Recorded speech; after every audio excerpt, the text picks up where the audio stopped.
అప్పుల గురించి మాట్లాడుతున్నారు అధ్యక్ష. అప్పుల గురించి ఒక మాట చెప్పాలి అధ్యక్ష. తెలంగాణ వచ్చినాక అప్పులు చేసిరని మా బట్టి విక్రమార్క గారు వైట్ పేపర్ రిలీజ్ చేశారు. వైట్ పేపర్ రిలీజ్ చేసిన దాంట్లో 7,71,000 కోట్ల రూపాయల అప్పుల గురించి మాట్లాడారు. అయితే మీరు డిసెంబర్ తర్వాత మీరు చేసిన అప్పులు అందులో కలిపిర్రు అన్నాడు. నేను మా రామకృష్ణారావు గారిని అడిగిన ఏంటండి విషయం అని. వారు కంప్లీట్గా లెక్క తీసి నాకు ఒక లెక్క తీసి ఇచ్చారు అధ్యక్ష. ఇది official on record. If they wanted to challenge I'm there. నేనున్నా ఛాలెంజ్. అవుట్ స్టాండింగ్ డెబిట్స్ 1/12/2023 నాటికి అప్పులు 6,69,257 కోట్లు. అదేవిధంగా పెండింగ్ బిల్స్ అంటే ఎంప్లాయీస్వి, క్యాపిటల్ వర్క్స్ అంటే ఇన్ఫ్రాస్ట్రక్చర్ చేసిన వర్కులవి, స్కీమ్స్వి 40,154 కోట్లు. అదేవిధంగా అదర్ పెండింగ్ బిల్స్ అంటే డిస్కామ్స్కి, ఎనర్జీ డ్యూసు, సింగరేణి ఇట్లాంటి సంస్థలలో ప్రభుత్వం, రాష్ట్ర ప్రభుత్వం వాళ్ళ దగ్గర కొన్నది. డిస్కామ్స్ ప్రైవేట్ సంస్థలు లాంటివి అంటే గవర్నమెంట్కి వాళ్ళు సపరేట్ ఎంటిటీ, కార్పొరేషన్స్. సింగరేణి ఒక కార్పొరేషన్, అది ప్రైవేట్ ఎంటిటీని. అట్లే విధంగా SC ST subplan backlog payments 1,09,740 కోట్లు. ఇవి మొత్తం కలిపితే చంద్రశేఖరరావు గారు డిసెంబర్ 7, 2023 నాడు అధికారాన్ని బదలాయించిన రోజు 8,19,151 కోటి. ఇది నికరమైన లెక్క. ఇది నేను ఆస్తులు క్రియేట్ చేసినాయని అంటుంటాడు. ఆస్తులతో పాటు ఆ కాంట్రాక్టర్లకు ఇవ్వాల్సిన పేమెంట్లు, కరెంటు బిల్లులు, మిగతా పెండింగ్ పెట్టినవి కూడా అప్పే కదా. బ్యాంకులలో షూరిటీతో తెచ్చిన అప్పు కాదు, ప్రభుత్వం కట్టాల్సిన పెండింగ్ పెట్టి పారిపోయిన అప్పు అధ్యక్ష ఇది. ఇందులో కాంట్రాక్టర్ల బిల్లులునే ఉద్యోగులకు రిటైర్ అయిన వాళ్ళకి వస్తలేవు అంటున్నారు. వాళ్ళు పెట్టిపోయింది అధ్యక్ష. 8,000 కోట్లు వాళ్ళే ఉన్నాయి. రిటైర్డ్ ఉద్యోగస్తులకు ఉన్న పెన్షన్సో లేకపోతే ఇతర 8,000 కోట్లు వాళ్ళు ఇచ్చిపోయిన మోతనే కదా అధ్యక్ష. సో 8,19,151 కోటి ఈరోజు చంద్రశేఖరరావు గారు నాకు ఇచ్చిపోయినారు అధ్యక్ష. ఇంతకుముందు ఆయన 1,00,000 ఎన్నో కోట్లు అన్నాడు. ఎంత అప్పు తెచ్చినా కూడా నేను చెప్తాను. 1,60,000 అన్నాడా? 1,50,000 1,52,000 కోట్లు అన్నాడు కదా అధ్యక్ష. అది తప్పు. ఎంత తెచ్చినామంటే మేము తెచ్చిన అప్పు 1 డిసెంబర్ 2023 నుంచి 28/2/2025. మీడియా మిత్రులు కూడా సావధానంగా వినాలి. 1/12/2023 నుంచి 28/2/2025 మన ఫిబ్రవరి 28 తారీఖు వరకు లెక్క ఇది నేను చెప్పేది. 1,58,041 కోటి అప్పు తెచ్చినాం అధ్యక్ష. నేను, మా ఉప ముఖ్యమంత్రి, మా మంత్రివర్గ సభ్యులం కలిసి మేము తెచ్చిన అప్పు. ఇందులో ప్రిన్సిపల్ అమౌంట్ పెయిడ్ అంటే చంద్రశేఖరరావు గారు చేసి పెట్టిన అప్పుకి మేము చెల్లించింది 88,591 కోటి. మళ్ళీ చెప్తున్నా అధ్యక్ష, చంద్రశేఖరరావు గారు తెచ్చిన అప్పులకు అసలు 88,591 కోటి మేము చెల్లించినాం. అదేవిధంగా మిత్తి 1/12/2023 నుంచి 28/2/2025 వరకు 64,768 కోట్ల రూపాయలు మిత్తి చెల్లించినాం అధ్యక్ష. అసలేమో 88,591 కోట్లు, మిత్తి 64,768 కోట్లు.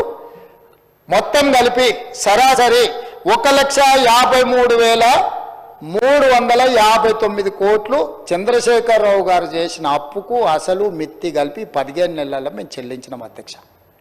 నిక్కరంగా మేము చేసిన అప్పు 4,682.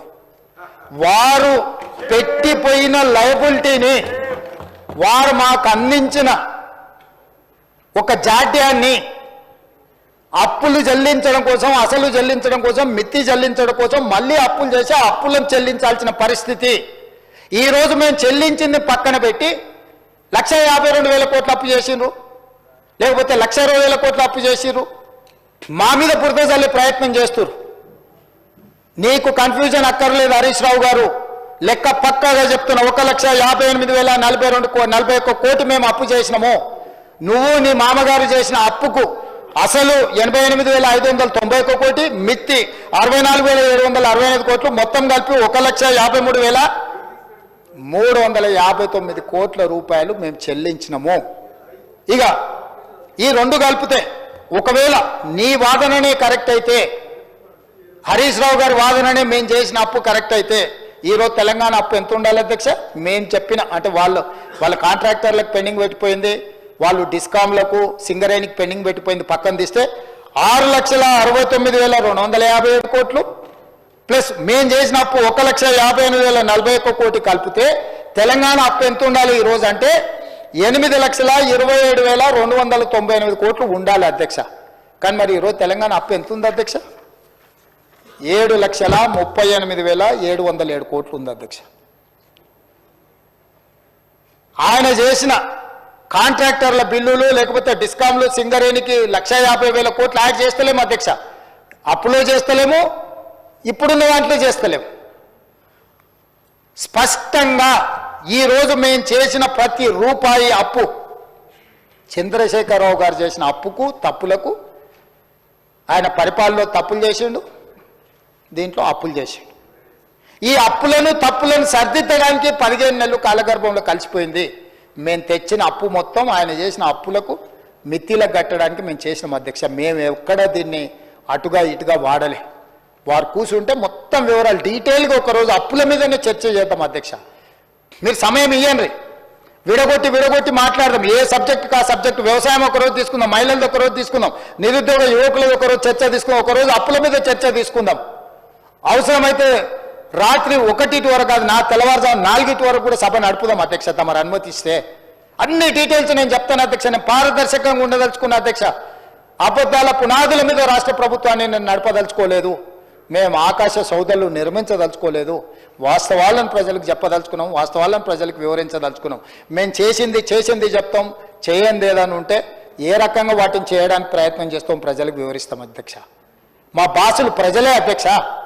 మా బాసులు ఫామ్ హౌస్లు ఉన్నోళ్ళు కాదు, దొరలమని విర్రవీగటోళ్ళు మా బాసులు కాదు.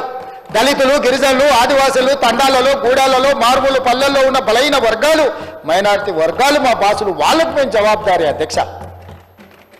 వాళ్ళు మా బాసులు, వాళ్ళకి నేను సమాధానం చెప్తా అధ్యక్ష. చిన్న వయసులో నాకు ఒక గొప్ప అవకాశాన్ని ఇచ్చి ఇక్కడ కూర్చోబెట్టిన ప్రజలకు నేను జవాబుదారీ అధ్యక్ష.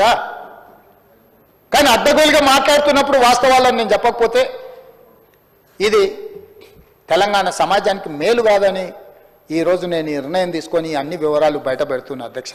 నేను సిద్ధం అధ్యక్ష. చంద్రశేఖరరావు గారు రమ్మని ఉండి, వారంత అనుభవం లేదు, వారంత వయసు లేదు, వాదనలో ఓడించమని ఉండే అధ్యక్ష. ఎన్ని అబద్ధాలు చెప్తాడు ఆయన, చేతనైన అనుభవాన్నంతా రంగరించి అబద్ధాలు చెప్పమని నాకున్న పరిమితమైన జ్ఞానంతో నేను నిజాలు చెప్తా అధ్యక్ష. చూద్దాం నిజం గెలుస్తుందో అబద్ధం గెలుస్తుందో.